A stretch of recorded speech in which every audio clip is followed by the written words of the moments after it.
Welcome back, my friends. I hope you all had a nice Easter.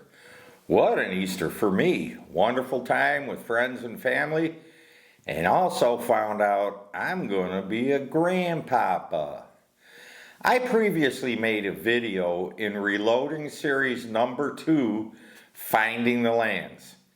I am making this video to further expand on this topic, and especially once you find them, forget about it. It does not matter anymore where they are for the rest of that barrel's life.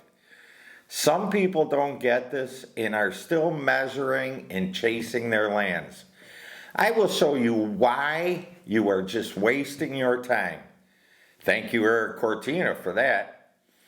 If you find this video helpful, please subscribe, hit the bell for all notifications, and leave a like. Let's go. Hello, friends.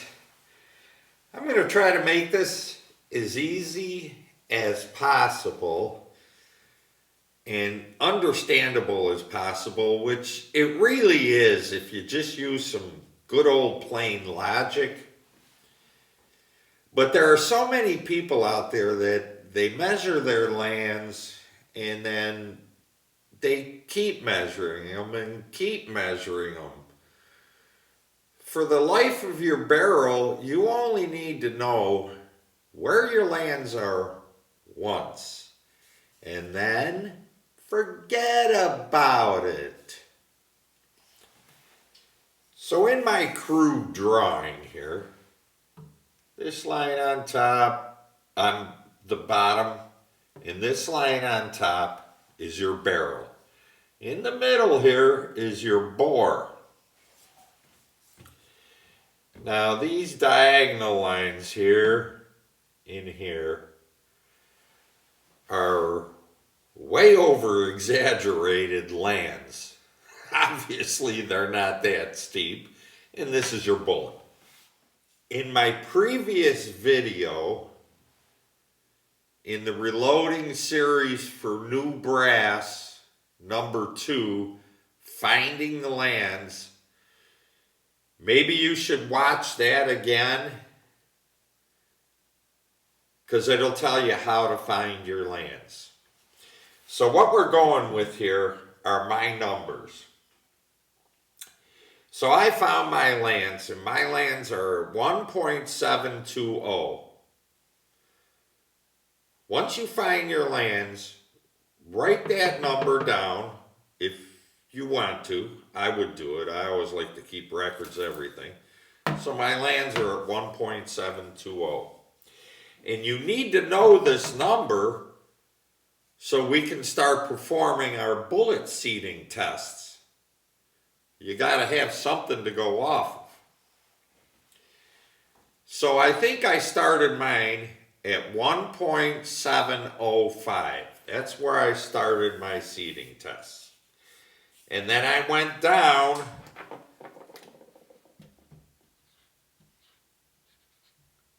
in 3,000ths increments. So as this chart shows over here, if I started at 1705, I don't want to list them all here and take up the whole whiteboard. So here's 1701, 1698, 1695, 1692, and 1689. These are representing your group sizes.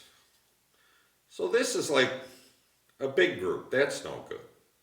This is another one. That's no good. Then I get to 1.695 and they really tighten up. They look really good. Then at 1.692, they were really good. Really nice. And then they started opening up again at 16.89.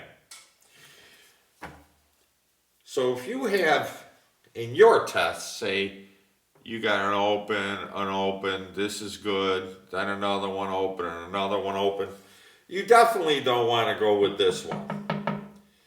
You should have at least 2 on either side of each other, whatever, but at least 2 that show up good.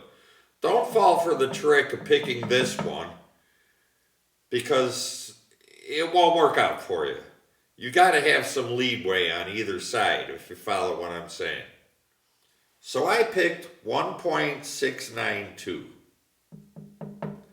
That was my best performing.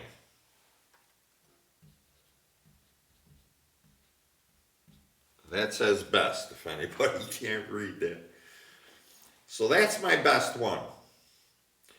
Now, okay, we know the lands are here, but this is where our bullet is performing best. Then this is all we need to know.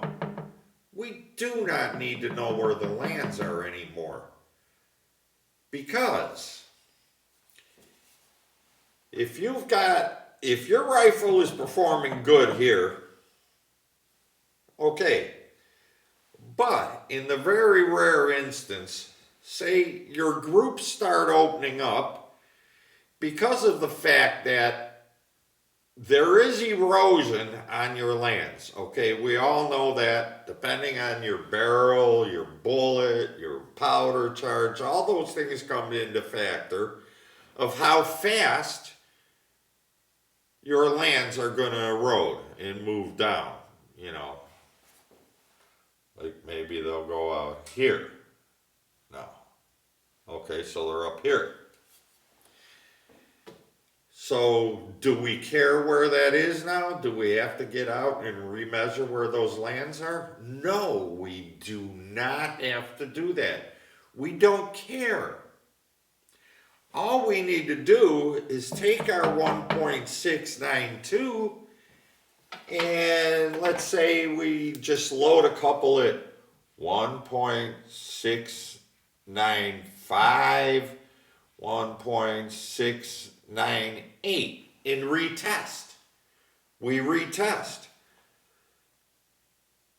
Because we know that our lands are eroding this way, so we're going to lengthen our seeding depth. That's all we have to do. We know this is our number. So we start from there and we just start making our bullets longer and doing, a retest.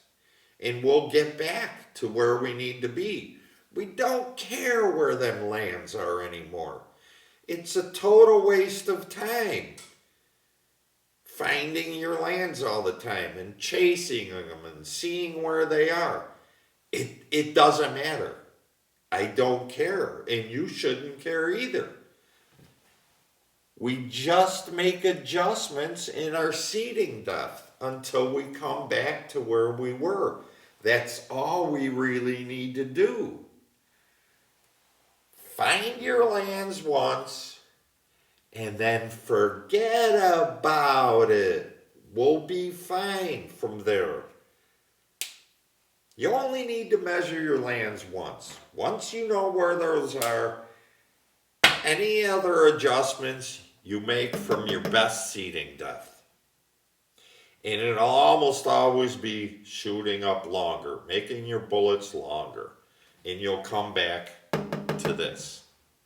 In all the time that I've been doing this, I've maybe had to make adjustments to my seeding depth once or twice. Usually I'll fry this barrel first. I'll put a couple thousand rounds down it and it's time for a new barrel. Then I'll start over, I'll find my lands again, I'll write it down somewhere, and then I don't care. I'm going to find my best seeding depth, and if my groups start to open up, then I'm going to just start adjusting my seeding depth. That's all you have to do. You know your lands. Write it down, and you should also, which I hope you're doing, keeping records of your best seeding depth. So you'll know that number. If your groups start to open up, make some adjustments in your seeding depth. That's all you have to do.